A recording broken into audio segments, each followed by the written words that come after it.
Hello, ladies and gentlemen, boys and girls. Welcome to Facebook Live. I'm Joe Heap. I'm the author of The Rules of Seeing, and I'm joined today by the lovely, wonderful, brilliant Ruth Hogan. I didn't pay him to say that. the check is in the post. She is the author of The Keeper of Lost Things and her new book, The Wisdom of Sally Redshoes. Hello. Hi, it's great to see you. And before we say anything else, Joe, let me say happy publication day, because today is the day that The Rules of Seeing is on the shelves in bookshops. I know, it's not just on these shelves. shelves. And on our shelves too. I know, yeah, on our shelves, in proper bookshops too. I don't know if things have been rearranged slightly. When we were testing for this, I had a pair of bunny ears, so if I still do, hilarious, I guess. Just move your head really slightly, Joe. It'll be fine. I'm just, you know, living out my Hugh Hefner Playboy bunny fantasy. So we're just going to have a very general chat about writing and why we write and how we write, and me and Ruth know each other already, so it's going to be very informal, and because we don't know how to do anything else. No. And it should be fun.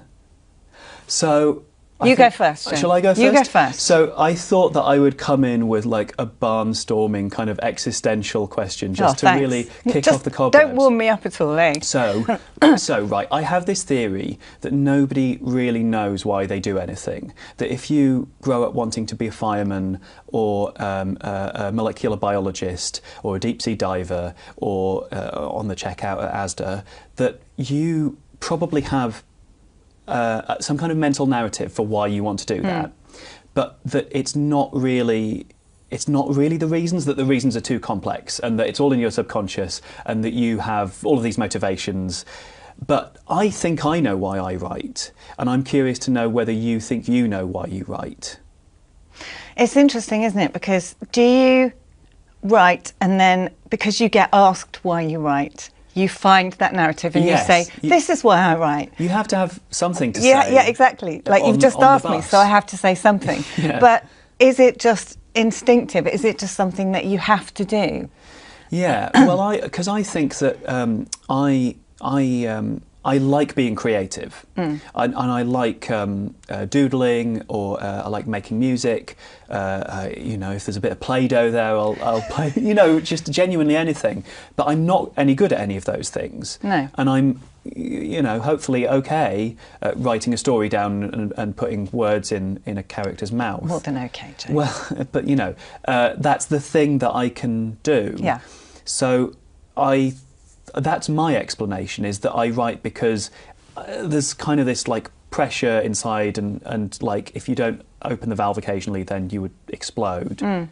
Sounded like I was queuing up for a fart joke there, but never mind. No fart jokes yet. No fart jokes too today. early. No, it's too early on. Yeah, we've only just started. We have. So that's kind of how I feel about it. But yeah. My editor, I was doing an event, and somebody asked a question about how do agents and editors decide whether someone's a serious writer? And she came up with a really good answer, and it was something that I believe as well. She said, the people who we take seriously are the people who have to write.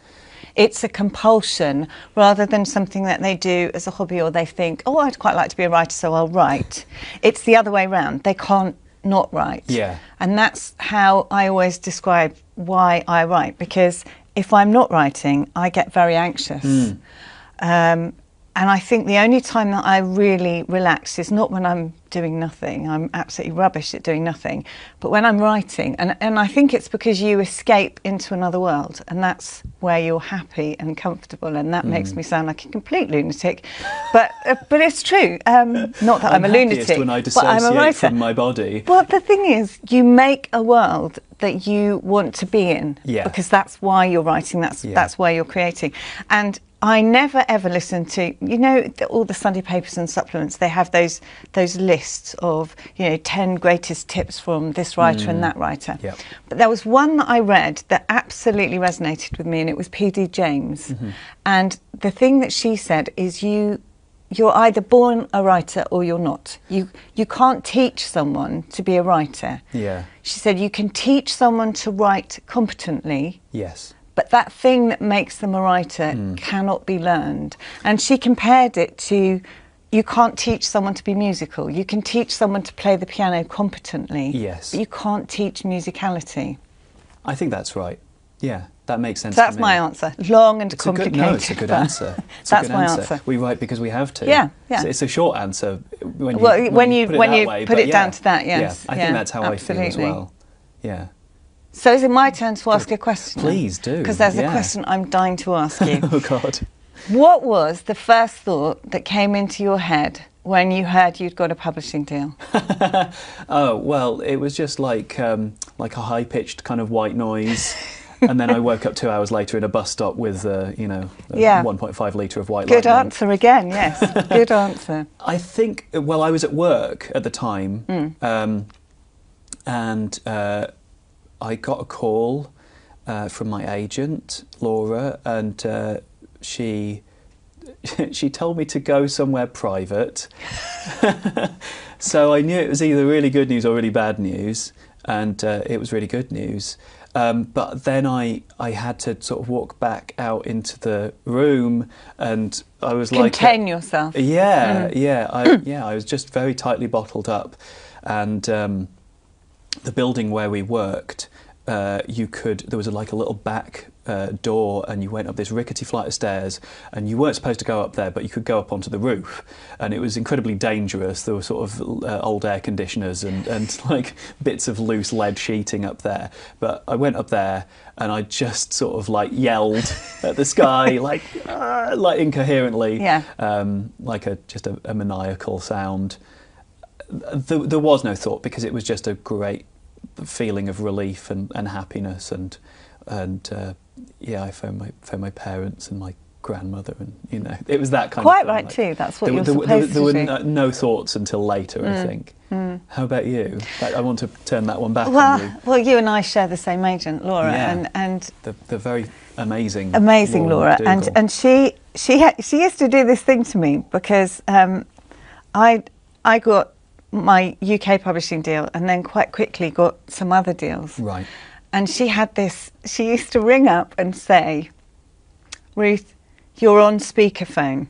And then I always expected her to say, "Please do not swear," because it just reminded me of that whole Big Brother thing of, you are live in the Big Brother house. Yeah. Please do not swear. Do not swear. And so I always used to think, oh God, now what's she going to say?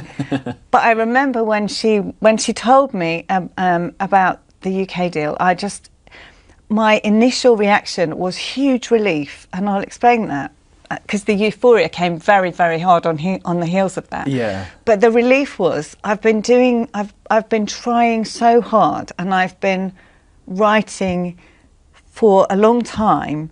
Thank God I haven't been wasting my time. And what I mean by that is, not writing for me is never a waste of time, because I love it, and it's a compulsion. But it has taken me away from my friends and my family and housework and all the stuff that you're supposed to do gets shoved to one side. And I just was remembering all the weekends when my husband said to me, "Oh, let's go out, or let's do this, or let's go out with our friends, or let's go out to lunch." Yeah. And I've said, no, I'm writing. I'm writing. Because and I was working at the time as well, you almost use all of your spare time to write. And then there's that struggle of, am I actually being selfish? Yeah. So when you get a publishing deal, it's kind of like, oh, thank goodness. Look, I was right. I was serious. Yeah. No kidding. It's almost like a justification to everyone else, not to you. That's right. Yes, it doesn't change how you feel about your work. No. But it does change the way you can tell people about your work, I think, and the way that you can justify it. Because you must have had that thing where people say to you, or they talk to you about your writing, and you say, yeah, I'm writing a book, and you can see them going, because so many people say that. Yeah, of course. And it's understandable, isn't it? They don't know how many hours you've spent working on it. No. They don't know how many manuscripts you've got in the drawer, how many very nice rejection letters you got, or not so from nice agents. Rejection or letters. Not so nice, but you do hang on to those moments of like close, almost over the threshold. They were so nice, but they said no. Yeah. And the other thing, I don't know whether you've had this, but the other thing that's really irritating is when people say to you, well, if I had enough time, I'd write a book. Like, that's the only criteria. Yes, have loads of spare time and you can write a book. Yeah, absolutely. It doesn't require anything else. I mean, I don't know what they think we do, like that I have a hermitage somewhere in the woods. A writing cabin overlooking a lake, and you have no other responsibilities whatsoever. You just sit there writing away. Yeah. No, I know. Yeah, it's true. It's true. Do you know we've only done one question so far? Basically, yeah, we're stuck on. I'm going to give you another one. Okay. So, your work has been classified as uplit, which is this kind of emerging. It's maybe emerged now, but an emerging trend at the moment for stories which provide uplift and a certain like feel-good factor, and they focus on friendship and kind of the redemptive quality of human relationships and close human bonds, and maybe it's kind of a reaction against or a move away from like dark psychological thrillers where everybody's kind of flawed and they're always going to be flawed and that kind of thing. Do you also, I should say that my work has now been sort of classified as uplit as well, so I'm interested to know. Yay. All the best people do. All the best people. Well, okay, so do you associate with that, and does it inform your work? Do you think of your work as uplit? I do now, because I've been told it is. It's interesting, isn't it? I was never hung up on genres. And I always struggled with that question. When you're doing submissions to agents and publishers, you're always told, suggest what genre your work is. Yeah. And I always used to quite genuinely think, I have no idea what genre my work is. I still don't know. Because I write the story that I want to tell. Yeah. I'm delighted to be classified as uplit, because I think anything that you can do that cheers people up is a great thing. And I'm honoured to be classified as uplit. But I think the reason why my books and having read your book as well, is because people want nowadays, I think, they want something hopeful. They want to feel that there's light at the end of the tunnel. Yeah. I mean, real life is quite tough at the moment. And so it's quite nice if you're going to read some fiction to have it be uplifting in some way or another and to cheer people up. And the other thing that I would say about both your book and my books is they're not unrealistically uplifting. They're not all fluffy kittens, or in your case fluffy bunnies, and certainly not in your case. No. But it's set against quite dark things going on. Yeah, well, I would agree with that. I think that it's not. You can't have something that's mindlessly cheerful. No. And something that's uplifting, I think, is something which is realistic about the world that we live in, and realistic about how dark it can be, and how it can grind down the individual, and how we can just get lost in our own lives. And you kind of have to be genuine about that stuff in order for any uplift to feel genuine. You can't well, kind of trick an audience into feeling. Yes, exactly. It's that redemption. And I always use the analogy that bright colours show up better against a black background. And it's that light and shade. Yeah. It's that you feel the joy and you appreciate the joy more if you've had to have a hard time or you've been through tough times. Yeah. And that's what I think all of our characters do. They have a really tough time, but they come through it. And that's the important thing. It's coming through it and then feeling that joy at the end of it. Yeah, it's a catharsis. Yeah. I like that. That's good. Should we move on? Yes. Is it my turn now? I believe it is your turn. I have turn. Another question I'm itching to ask you. Do you have any writing rituals or superstitions?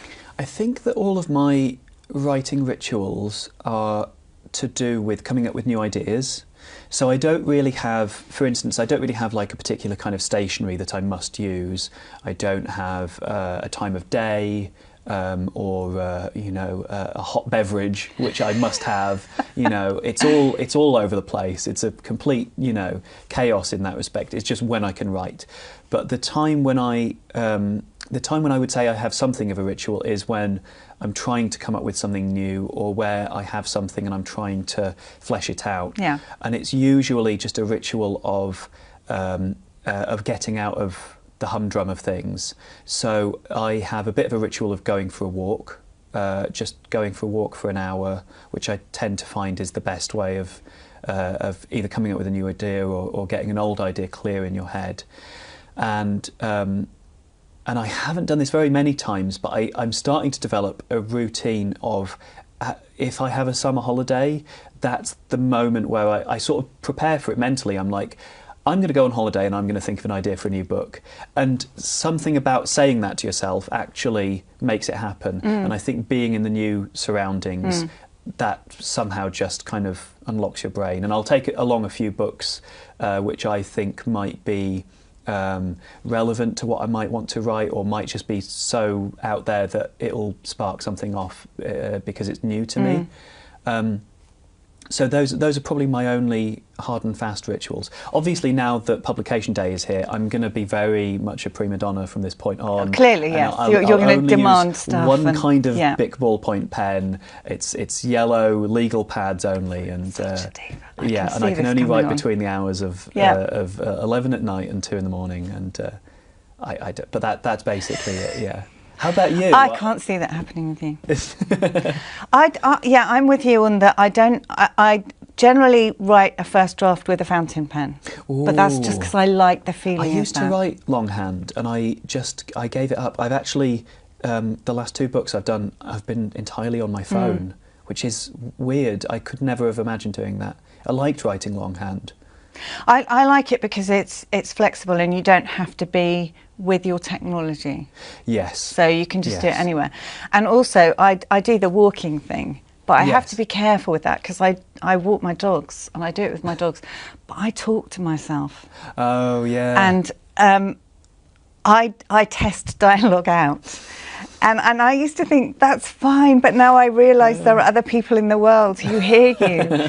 And it's fine if it's really early, or I do the cemetery a lot, and that's not so bad. Dead people don't split on you, you know, if you're chatting away. Yeah. But I have actually completely forgotten myself. I've been doing it, walking along, and there's other people, and then they look at you and think, that woman's mad. I guess at least if you have the dogs, then it might look like you're talking to the dogs. Yeah, but some of the conversations are clearly not with the dogs. Yeah, yeah. But it's interesting you said about the going on holiday thing and being in new surroundings, and that kind of gives your brain space to breathe. Yeah. Because I do that with photographic books. I use photographic books a lot for inspiration for characters and places and stuff. But also the other thing about allowing your subconscious to do the work is if I get stuck in the plot or with a character and I think, oh, would they do this or would they do that? I often find that if I go to bed and if I leave it alone and say, right, I'm going to stop trying to work that one out, go to bed, go to sleep, your subconscious will work it out. I think that's absolutely right. There was a thing, I think it was... I think I'm right in saying this, it was Thomas Edison. If he had a problem that he couldn't solve, he would go to an armchair and he would have 2 big ball bearings in each hand, because he had big ball bearings picturing this, knocking yes, because of course we all have those at home. And he put tin trays on the floor either side, and he would sit there with his ball bearings like this, and he would deliberately drift off, thinking about the problem, and then when he fell asleep, he would drop the ball bearings and they would make an almighty clatter on these tin trays, and they would wake him up. And he found that if he just allowed himself to dip just into sleep while he was sort of half thinking about a problem, then he would often come up with a solution. So I think that that's right. I think that if you just... I think we should both try that. We should both try it and see what happens. We haven't got the ball bearings. No, but... it wouldn't be very interesting to watch, would it? For everyone who's watching, that'd be quite boring. It could be like a seance or something. Or it could be a competition, who falls asleep. But I'm definitely going to give that a go, because I really do think that works. And I was recently told by a lady who's she's a consultant dermatologist, but she's also a qualified hypnotherapist. Oh, wow. And she was telling me that the moments just before you fall asleep, that's where if you've got a problem, that's where you need to prime your brain. Yeah. But she also said when you wake up in the morning, and you're in that kind of, I'm just about awake, if you are going to have a tough day or something, if you repeat a positive message to yourself 20 times, wow, then it will help you. It'll sink and in. I've been trying that, and I swear I'm quite cynical about stuff like that, but it's honestly, amazing. it really does make a difference. I will remember that. I will try that. Also, it kind of vindicates my idea that if you leave it alone, stop picking at it. It's like a scab. Stop absolutely. picking at it. Yeah. Just let your brain have the space to work it out. Yeah. Yeah, and it will just come to you. I think that's right, and that's what I find holiday is very good for. That I don't go thinking, "Oh, I'm going to come up with an idea for a thriller," or "I'm going to come up with an idea for a romance," or anything. You don't think about anything, and you just go but you think, "I will come up with an idea for something," and that I find is very effective for just coming up with something. So, how the hell did you come up with the idea of your protagonist, who is this extremely bright, extremely unique character who speaks loads of languages and is blind? Where did that come from? I'm intrigued. So where did the story come from, or where did the character come from? Where did she come from? Where did Nova come from? So I had the idea for the story first because I read this amazing account by a guy called Michael May, and he was, I think, 43 at the time that he wrote it, and he'd been blind since he was 3 years old. And when he was 43, he was offered an operation which would restore his sight and allow him to see for the first time in 40 years. And this article was very beautiful, and it was an account of his first year of seeing, and it was full of all kinds of details, like he gets on a plane, and it's only about halfway through the plane journey that he realises that he could be looking out of the window, and that might be cool.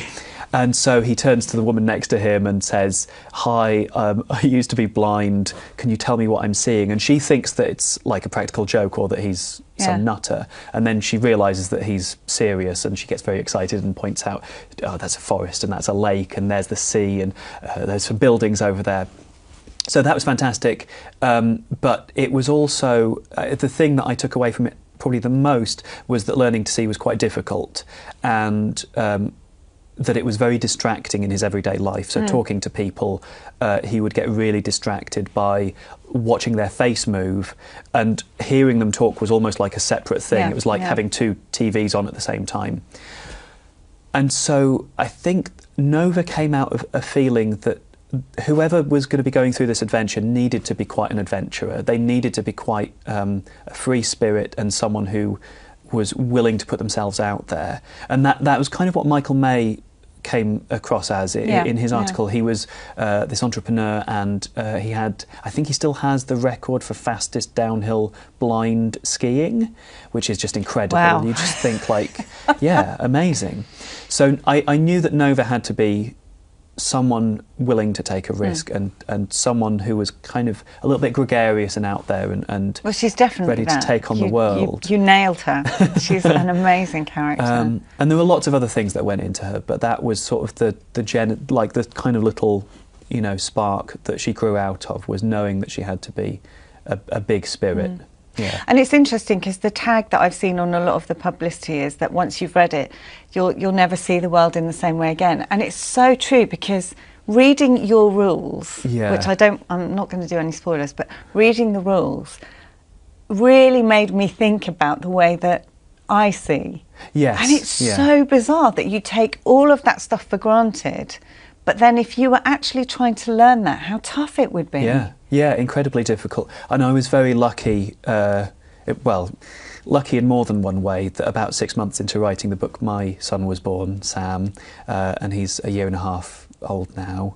But watching him watching things, and watching him learning, that clouds are not as solid as they look, him learning that water can be see-through or reflective or opaque, or all of them at the same time, depending on the situation.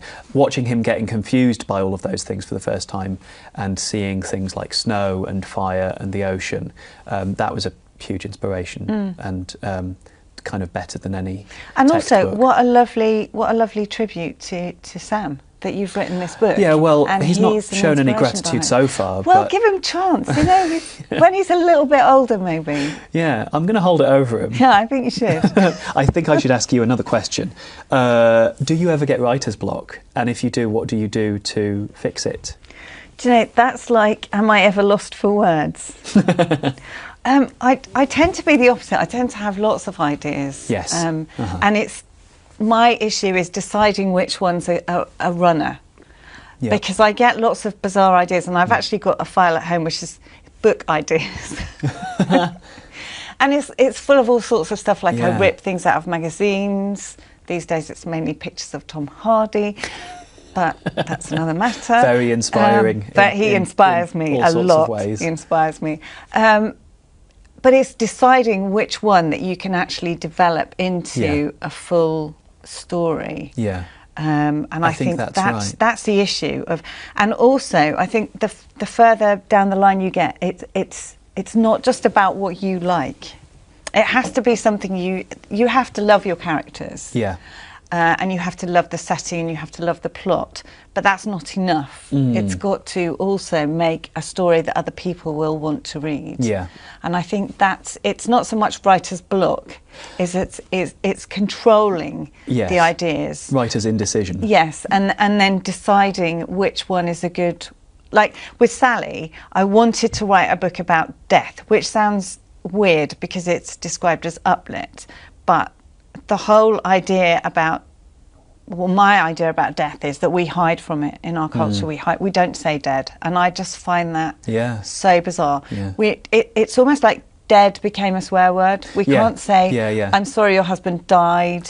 And I watch it on TV, in the police dramas in particular. That's where it jumps out at me. They all say, I'm so sorry for your loss. Yes, you lost him, or he passed away, passed over, passed out. Yes, absolutely. Whatever. And it's the same. It's the same with the dead. We don't see their bodies anymore. No, we're removed. They're removed immediately and it. vanished. And if we see them, they're kind of prettified and made up and in a mortuary Evelyn somewhere. Moore, the loved one. Yes, yeah. My dad started me off on this because he always he had this joke. He still thinks it's the best joke ever. He says, they're not late. They're not coming. And from that I developed, they're not lost. We know where they are. We know exactly where they are. I like that a lot. I know that's not new to you, but that joke is new to me. And he also said, you know, those floral arrangements, and I actually put this in the book, those floral arrangements where it says dad or grandma, he said he wants dead, which I think is very sensible. I like that. But also I think it takes some of the fear away if we actually talk about it. Yeah. Because like in Victorian times, people, before the whole mourning truck took off and it all became really elaborate, people had the bodies at home, and death was something, admittedly, obviously the mortality rate was much higher, but it was also very domestic. Yes. And people were used to seeing dead bodies, and that's something that we don't have now in our culture. And I think that unless we acknowledge death early on and say, look, we're here for X amount of time, we don't know how long it's going to be, but let's live life with our pants on fire while we've got it. And I think that's why it's uplit, because I think that's right. We're saying live your life, enjoy your life, rather than, you know, hide away from death and then just kind of trottle along. I think that's right. That's a great answer.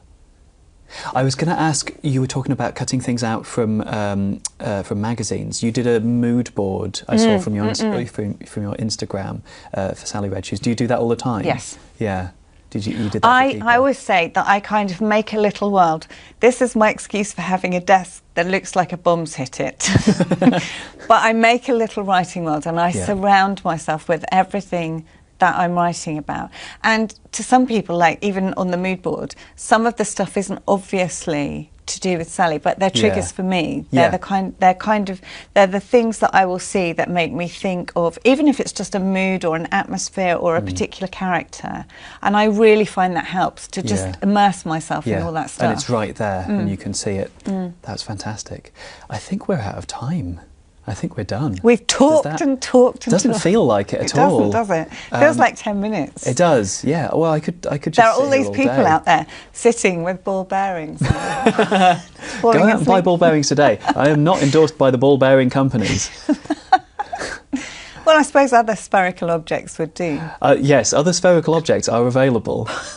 Bowling balls. Christ, that would be... it'd put a bit of a strain on your wrists, though, wouldn't it? Yeah, maybe. If you could work up to bowling balls. Yeah. If ball bearings aren't doing it for you It's anymore. kind of mental and physical exercise. You're killing two birds with one stone. Yes, good for the mind and the body. Ruth, it was so lovely to chat with you today. I think we should just stay in this studio. I think we should stay here. And it's been great talking to you on your publication day. Buy that book. It is a brilliant, brilliant buy book. that book. And the one before that as well, if you haven't already. You're a fool. Thank you, everybody, for joining us. It's been amazing. Goodbye. Enjoy your lunch. Enjoy your lunch.